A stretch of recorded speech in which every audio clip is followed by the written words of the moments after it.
جيورج ميكوتادزي، الموهبة القادمة وبقوة. لاعب اكتشاف بكل المقاييس، وفي المستقبل القريب اللاعب ده هيولع سوق الانتقالات. تعالوا نعرف مع بعض مين هو ميكوتادزي وليه بقول عنه انه اكتشاف.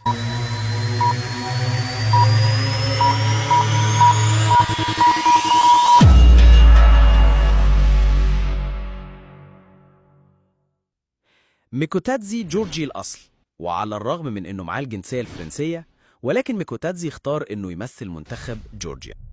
مهاجم عنده 24 سنة، مواليد 31 أكتوبر 2000. بدأ مسيرته الاحترافية في نادي سيرانجل، لعب معاهم موسمين بمجموع 49 مباراة، ساهم فيهم ب 31 مساهمة، منهم 28 هدف و3 أسيست. وبعدها رجع لنادي ماتس بعد انتهاء فترة الإعارة، ولعب معاهم 58 مباراة، ساهم ب 58 مساهمة، منهم 36 هدف و12 أسيست. وبعدها انتقل لأياكس مقابل 16 مليون عشان يلعب معاهم النص الأول من الموسم. لعب فيه 6 ماتشات فقط، منهم 2 أساسي بمعدل دقايق 236 دقيقة، ولم يساهم بأي هدف، عشان ماتس يرجعوا تاني إعارة نص موسم ويشتروه من أياكس ب 13 مليون.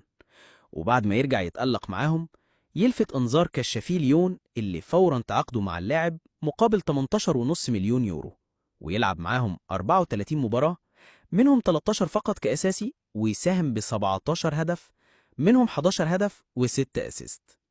بيقولوا عليه كافارا الجديد. هل فعلا دي هتكون حقيقة وهيلفت الأنظار ولا لأ؟ بس خلونا نشوف. اللاعب لسه 24 سنة، وقيمته التسويقية 22 مليون يورو.